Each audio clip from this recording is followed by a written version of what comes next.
Hey guys, welcome back to Hockey 101 with Advice on Ice. I'm Francesca, and today I'm very excited. I can't wait to teach you guys about the layout of the ice and about the Buffalo point system. Before we get started, I just want to let you guys know that tomorrow will be the Rangers' fourth game, and they are playing the Devils at 7 p.m. And so far, the Rangers have a record of 2 wins and 1 loss and no ties. So they're accumulating so far 4 points total. And the Devils have played 4 games and have lost 4 of them and also tied 2 of them. So they have a record of no wins, 4 losses, and 2 ties. So right now they're accumulating only 2 points. So what we're referring to when we talk about points in hockey, their whole system, how their scoring system is broken down, is called the Buffalo point system. So every win is 2 points and every tie is 1 point. So like we discussed, the Devils have 2 losses, but they are ties. So they lost in overtime. So they get at least 1 point for that. A complete win in regulation without going into overtime or anything of that nature, you will accumulate the total 2 points.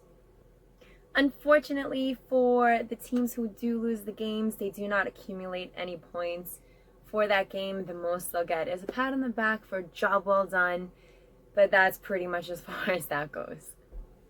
So before I jump into the breakdown of the ice, I did provide you guys with some stats about the Rangers.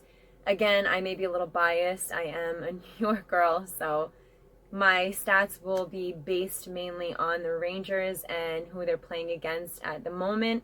Like I said, I will keep you posted about key players in the league overall, but this will be mainly to learn about hockey and to keep stats on the Rangers. But I did provide you guys with this. I couldn't see. Now I can. So you guys see that. Sorry, it's a little glare, but yes, that's the one. There it is. Okay. So up here, the first game we played against Winnipeg Jets, and we won by 6 goals, and they accumulated 4 goals. However, again, the game ended in regulation, so they don't receive any points at all.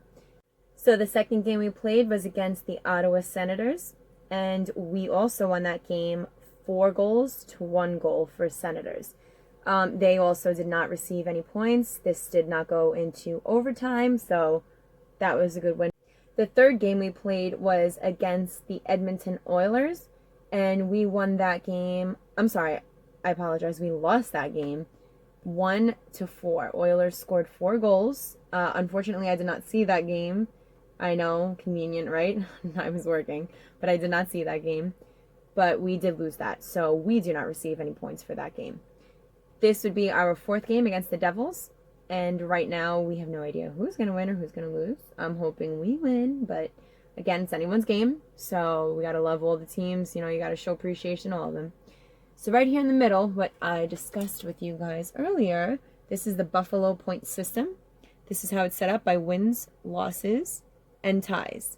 So this is how the league will determine who will make it into playoffs.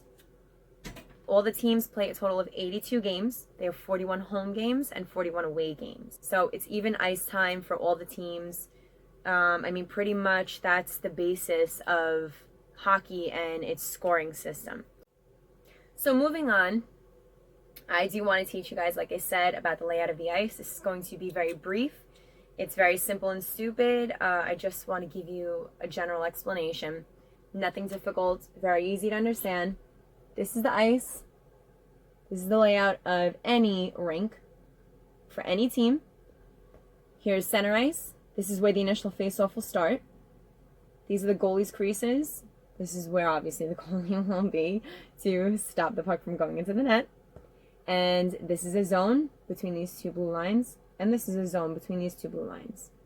Okay, usually this is where the Zamboni enters from, but that's not vital. Just a little tidbit of information. And somewhere along the lines over here, where you're going to have both of your teams. You're going to have your home team and your away team. And they're each going to have all the players lined up here, entering on ice.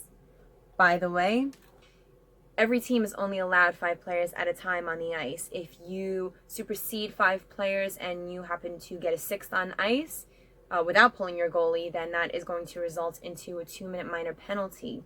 But I will save the penalties for another video.